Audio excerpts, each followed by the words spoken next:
Hello friends, welcome to Java tutorial series. Dear friends, आज के इस लेक्चर में हम डिस्कस करेंगे बाइनरी टू डेसिमल कन्वर्जन के ऊपर और साथ ही साथ एक एग्जांपल बनाकर समझेंगे ताकि जावा प्रोग्रामिंग के इनसाइट आप binary to decimal conversion better तरीके से कर पाएँ। तो चलिए स्टार्ट करते हैं।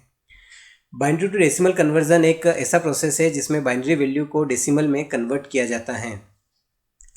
जावा के पास बाइनरी टू डेसिमल कन्वर्जन के लिए पार्स इंट नेम का मेथड अवेलेबल होता है जो कि इंटीजर नेम की क्लास के इनसाइट होता है। चूँकि ये मेथड स्टैटिक होता है तो सीधे ही आप इंटीजर नेम की क्लास से इसे कॉल कर सकते हैं। यहाँ पर आप देख सकते हैं एक टेबल आपको दिखाई दे रहा है। इस साइड सारी वैल्यूज़ डेसिमल वैल्यूज़ हैं और इस साइड सारी वैल्यूज़ बाइनरी वैल्यूज़ हैं। तो हम इनमें से कोई एक बाइनरी वैल्यू लेंगे और उसको हम डेसिमल में कन्वर्ट करके देखेंगे। तो चलिए एक एग्जांपल के साथ समझने की कोशिश करते हैं। यहाँ पर हमने एक बाइनरी वैल्यू लिया हुआ है 1011 जो कि एक स्ट्रिंग फॉर्मेट में है। इसको हम डेसिमल में कन्वर्ट करके देखेंगे। तो पहले हम टेबल के इनसाइड देखते हैं कि इस बाइनरी वैल्यू का डेसिमल वैल्यू क्या होगा। तो यहाँ पर आप देख सकते हैं हमने वैल्यू लिया है 1011 और इसका डेसिमल वैल्यू जो है वो है 11, यानी कि जो हमने बाइनरी वैल्यू लिया है 1011 इसका डेसिमल वैल्यू है 11। ये हमको निकालना है। चलिए, तो अभी हमने डिस्कस किया कि बाइनरी टू डेसिमल कन्वर्जन के लिए जावा के पास पार्स इंट नेम का मेथड अवेलेबल होता है और ये मेथड स्टैटिक होता है तो सीधे ही क्लास नेम से इसे कॉल किया जा सकता है। ये मेथड इंटीजर नेम की क्लास के इनसाइट होता है।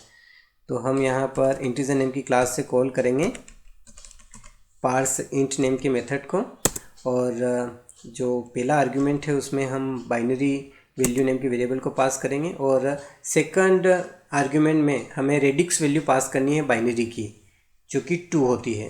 तो हमने यहाँ पर 2 पास कर दिया। ध्यान दें, बाइनरी का रेडिक्स वैल्यू 2 होता है, इस वजह से हमने यहाँ पे पास किया है।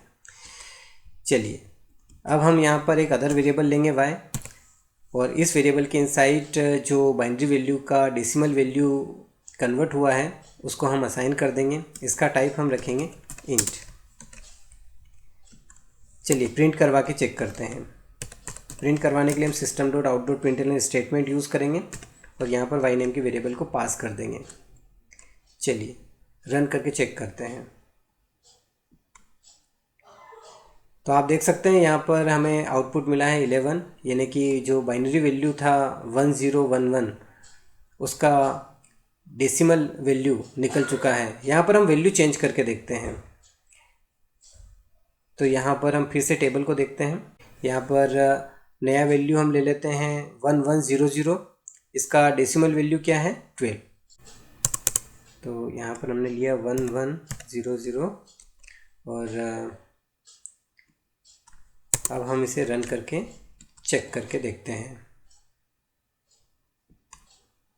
तो यहाँ पर आप देख सकते हैं जो बाइनरी वैल्यू हमने लिया था 1100 उसका डेसिमल वैल्यू यहाँ पर आ चुका है 12। तो डियर फ्रेंड्स, आज के इस लेक्चर में हमने डिस्कस किया बाइनरी टू डेसिमल कन्वर्जन के ऊपर। आई होप कि आपको ये लेक्चर बहुत अच्छे समझ में आया होगा। मिलते हैं नेक्स्ट लेक्चर में, तब तक के लिए बाय बाय।